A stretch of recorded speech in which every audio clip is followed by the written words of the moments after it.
Warahmatullahi wabarakatuh. Perkenalkan, nama saya Faradila, Stanbook A251-19010. Saya dari Prodi Pendidikan Kimia, Fakultas Keguruan dan Ilmu Pendidikan Universitas Tadulako. Di sini saya akan mempresentasikan materi saya mengenai karbohidrat. Apa itu pengertian karbohidrat? Karbohidrat atau yang sering disebut dengan hidrat arang ialah suatu zat menghasilkan kalori dengan angka kalori 4. Nah, karbohidrat ini ialah suatu zat makanan yang mengandung unsur karbon, hidrogen, dan oksigen. Selain itu, karbohidrat juga terbagi beberapa jenis, yaitu monosakarida, disakarida, dan polisakarida. Nah, monosakarida ini adalah karbohidrat yang paling sederhana, dan kedua adalah disakarida. Nah, disakarida ini terbagi lagi menjadi beberapa jenis, yaitu sukrosa, maltosa, dan laktosa. Yang ketiga adalah polisakarida. Nah, polisakarida juga terbagi menjadi beberapa jenis lagi, yaitu amilum, glikogen, dan selulosa. Sebagian dari karbohidrat diubah langsung menjadi energi untuk aktivitas tubuh, dan sebagiannya lagi disimpan dalam bentuk glikogen dalam hati dan otot. Kemudian, fungsi dari karbohidrat. Nah, fungsi dari karbohidrat yang pertama adalah sebagai sumber energi utama bagi tubuh. Nah, karbohidrat merupakan sebagai sumber energi utama bagi tubuh memiliki fungsi yang utama yang berperan sebagai pasokan energi tubuh. Karena setiap gram karbohidrat mengandung 4 kalori. Nah, energi ini kita fungsikan untuk menjalankan aktivitas kita dalam sehari-hari. Nah, kedua, cadangan energi dalam otot dan hati. Nah, karbohidrat terdapat pada hati dan jaringan otot yang diubah menjadi satu glikogen, dan sebagian karbohidrat diubah menjadi lemak dan disimpan di dalam satu jaringan otot dan memiliki fungsi sebagai cadangan energi. Yang ketiga adalah memperlancar pencernaan. Nah, fungsi yang ketiga ini, karbohidrat juga memiliki fungsi untuk memperlancar peristaltik usus dan memudahkan pembuangan feses. Dan karbohidrat yang tidak bisa dicerna seperti serat bisa memberikan rasa kenyang pada tubuh. Nah, yang keempat adalah sebagai pemanis alami. Nah, fungsi yang terakhir adalah karbohidrat sebagai pemberi rasa manis alami pada sebuah makanan, khususnya disakarida dan jenis karbohidrat monosakarida. Sumber-sumber dari karbohidrat. Yang pertama adalah nasi.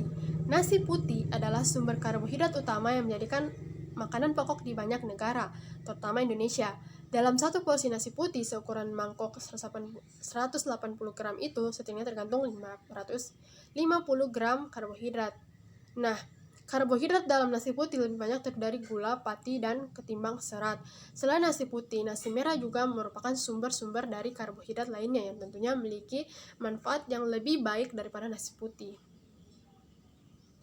Yang kedua adalah umbi-umbian. Nah, umbi-umbian ini biasanya terbentuk di bawah tanah pada bagian akar, serta memiliki kandungan utama berupa karbohidrat atau pati. Nah, jenis umbi-umbian ini adalah seperti kentang, talas, ubi jalar, dan singkong.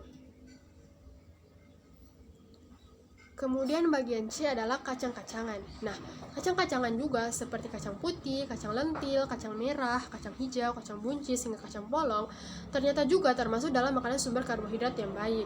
Itulah mengapa kacang-kacangan bisa mengenyangkan perut dan cocok disantap baik untuk cemilan maupun makanan utama. Keempat adalah gandum. Gandum adalah sumber karbohidrat yang sangat aman untuk dikonsumsi oleh mereka yang berdiet karena berbeda dari sumber-sumber karbohidrat lainnya.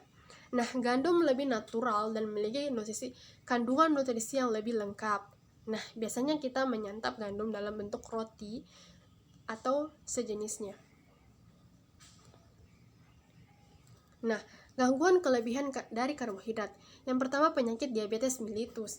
Nah, diabetes mellitus ini adalah penyakit yang ditandai dengan kadar gula darah yang tinggi, yang disebabkan oleh gangguan pada sekresi insulin atau gangguan kerja insulin atau keduanya. Nah, yang kedua adalah obesitas. Obesitas atau kegemukan adalah kelebihan gizi yang ditandai dengan adanya penimbunan lemak secara berlebihan dalam tubuh sehingga menaikkan berat badan. Yang ketiga adalah jantung koroner. Nah, penyakit jantung dimulai ketika kolesterol atau bahan lemak dan kalsium tertumpuk dalam arteri. Nah, ketika ini terjadi dalam arteri yang mensuplai jantung penumpukan ini atau plak menyebabkan arteri menyempit sehingga pengiriman oksigen ke jantung berkurang.